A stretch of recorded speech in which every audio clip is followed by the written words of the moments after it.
Hi everyone, कैसे हैं आप सब। उम्मीद करता हूं कि आप सब बेहतर होंगे गाइस। आज इस वीडियो से हम स्टार्ट करेंगे आपका CSS to CSS3 beginner to advance level guys. Okay, ये प्रॉपर्ली सीरीज होने वाली है।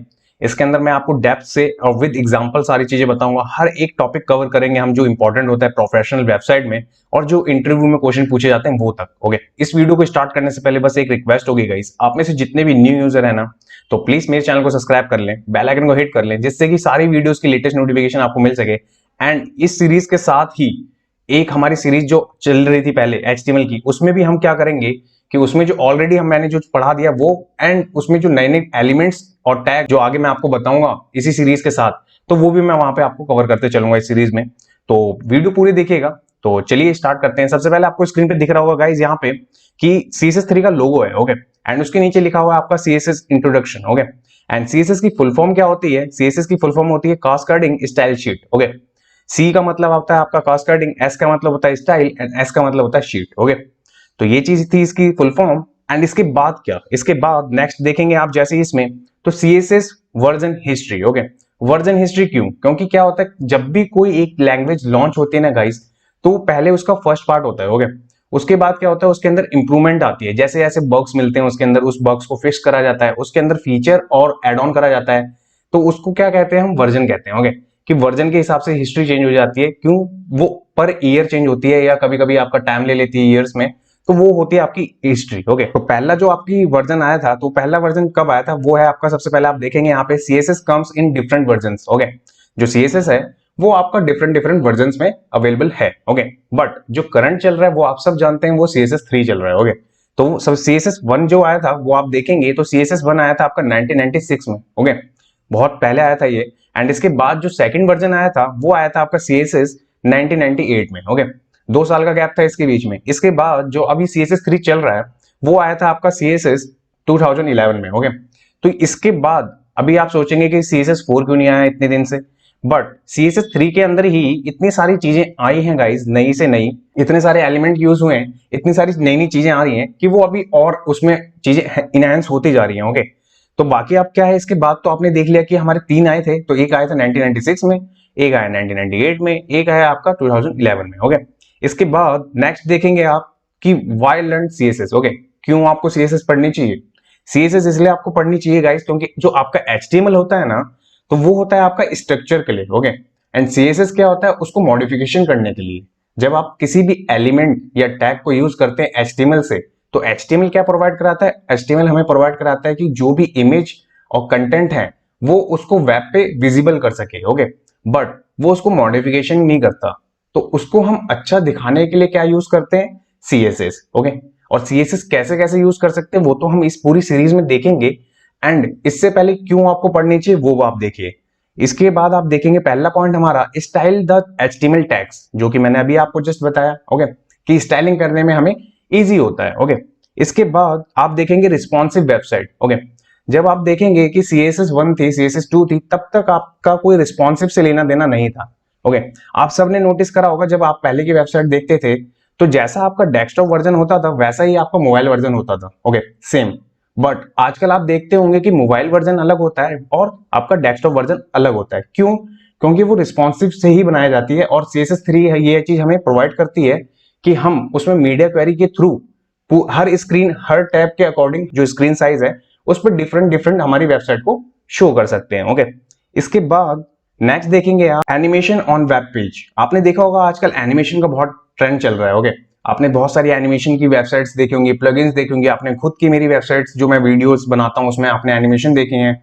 तो वो एनिमेशन कैसे होता है वो भी आपको CSS3 ही प्रोवाइड कराता है, जिसके अंदर आपके पास की फ्रेम होता है जिससे हम एनिमेशन करते हैं। एंड CSS को मिला के जो जावास्क्रिप्ट के थ्रू भी एनिमेशन कर सकते हैं वो भी हो सकती है आज के टाइम पे। ठीक है, तो ये सब आपका इसीलिए पॉसिबल है क्योंकि CSS हमें ये चीज करने के लिए देता है। ओके, एंड इसके बाद जो फोर्थ पॉइंट है आपका वो है 2D and 3D transform of HTML element. Okay, आपने देखा होगा कि एनिमेशन में जब हम की फ्रेम के थ्रू या कोई भी एक एलिमेंट होता है उसको हम रोटेट कर पाते हैं, स्क्रीन साइज बढ़ा पाते हैं, जैसे चाहे हम की फ्रेम से उसकी एनिमेशन कर पाते हैं। ओके, बैकग्राउंड की, इमेज की, टेक्स्ट की, पूरे पूरे पेज की। ओके, तो बहुत सारी चीजें आपकी क्या है कि ये चीज हमें CSS3 ही प्रोवाइड कराता है, जिसकी वजह से जो पहले नहीं था वो अब हो पा रहा है। तो ये पॉसिबल होता है आपका CSS से। ओके, ये केवल आप HTML से नहीं कर सकते गाइस। HTML मैंने आपको बताया ना, HTML होता है आपका कंटेंट दिखाने के लिए, उस कंटेंट को कैसे मॉडिफाई करना है, उस टाइम पे आपको सीएसएस की जरूरत पड़ेगी ही पड़ेगी। ओके, इसके बाद क्या, इसके बाद आप देखेंगे कि website development process fast. Okay, क्यों क्यों मैं ये चीज कह रहा हूं, क्योंकि आपका जब आप वेबसाइट देखेंगे ना, तो आपके पास जो HTML होता है ना, उस HTML पे आपके पास बहुत सारे पेजेस होते हैं। ओके, बट हमारे पास सीएसएस की तो इतनी फाइल्स होती नहीं है। आप देखेंगे सीएसएस की फाइल्स दो ही हो सकती हैं ज्यादा से ज्यादा, एक होगी आपकी मेन सीएसएस, दूसरी होगी आपकी responsive dot CSS. But sometimes क्या होता है गाइस कि आपका एक ही पेज पे सब कुछ हो सकता है, बट हम क्या प्रीफर करते हैं, जब प्रोफेशनल वे में आप जाएंगे ना, थीम्स आप देखते होंगे कि थीम्स में क्या करते हैं लोग कि उसमें अलग अलग सीएसएस रखते हैं। क्यों? क्योंकि जितना बड़ा प्रोजेक्ट होता है ना, उतनी ज्यादा सीएसएस होती है। ओके, और जितनी ज्यादा डिफरेंट फाइल्स होंगी ना, उतना ज्यादा मैनेज करने में आपको बहुत ईजी होगा।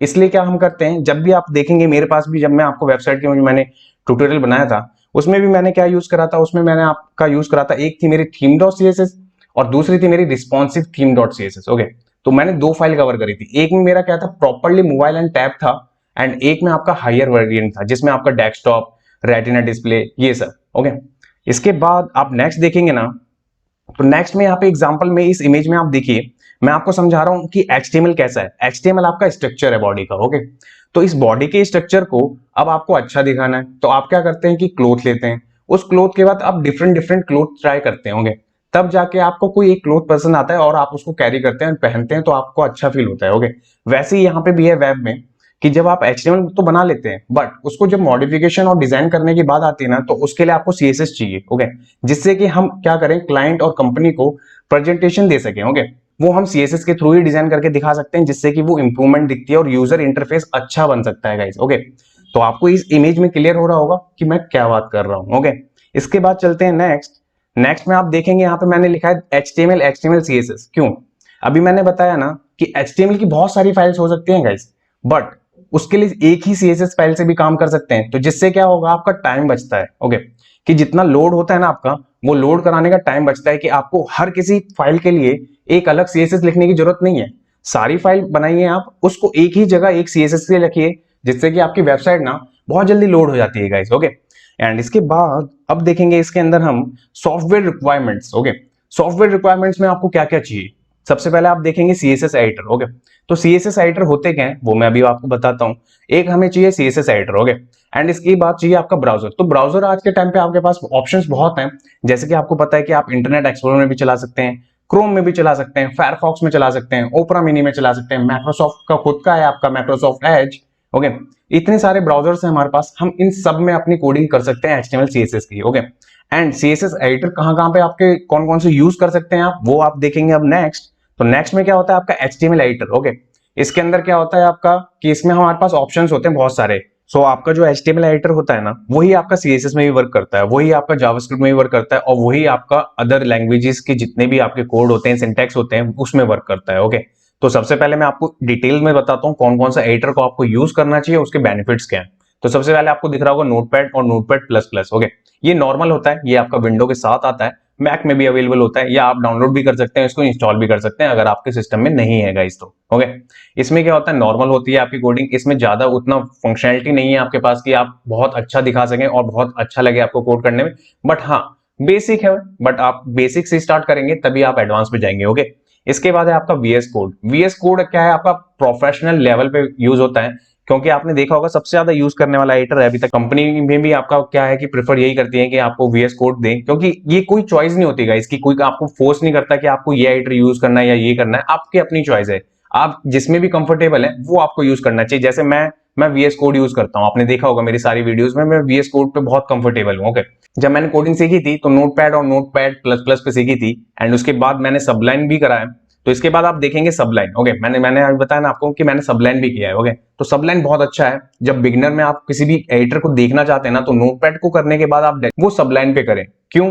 क्योंकि आपको उसको डिफरेंसेस समझ में आएंगे कि कैसे चीजें चलती हैं और कैसे एक एडिटर एडवांस लेवल पे वर्क करता है। ओके, एंड इसके बाद आप देखेंगे तो यहाँ पे ड्रीम व्यूअर है। ओके, ये सबसे पुराना है, कि आपने देखा होगा बहुत टाइम पहले तक ये ड्रीम व्यूअर चलता था, बहुत सही चलता था, बहुत ज्यादा कंपनीज आज भी यूज करते हैं, बट उस लेवल पे डिमांड नहीं है, बट आप इसको बिगिनर लेवल पे ले सकते हैं। ओके, इसके बाद आप देख रहे हैं बकेट्स। ओके, ये भी आपका VS कोड जैसा ही है कि प्रोफेशनल है प्रॉपर, एंड ये फ्री है सारे के सारे जितने भी मैं आपको बता रहा हूँ। ओके, आपको बस इसमें से शायद ड्रीम व्यूअर आपको फ्री नहीं मिलेगा, एडोब का है, बाकी सब फ्री है। ओके, एंड इसके बाद आप देखेंगे एडम, ये आपका न्यू आया है एंड काफी अच्छा एडिटर है। मैंने अभी इसको थोड़ा सा ही यूज किया है, ज्यादा इतना मैं इसके साथ फेमिलियर नहीं हुआ हूँ, बट मैंने चीजें करी हैं इसके अंदर भी, तो मेरे को बहुत मजा आया। ओके, तो ये कुछ एडिटर हैं जिन्हें आप यूज कर सकते हैं गाइस। एंड इसके बाद जो नेक्स्ट वीडियो होंगी उसमें मैं आपको बताऊंगा कि सीएसएस को कैसे कॉल कराया जाता है एंड सीएसएस को कैसे इंप्लीमेंट कराया जाता है अपने एचटीएमएल के साथ। तो नेक्स्ट वीडियो में मिलते हैं गाइस। अगर आपको वीडियो पसंद आई हो तो guys like share and comment जरूर करिए। ओके, मिलते हैं नेक्स्ट वीडियो में नेक्स्ट टॉपिक के साथ। जब तक टिल देन, जय हिंद गाइस। ओके।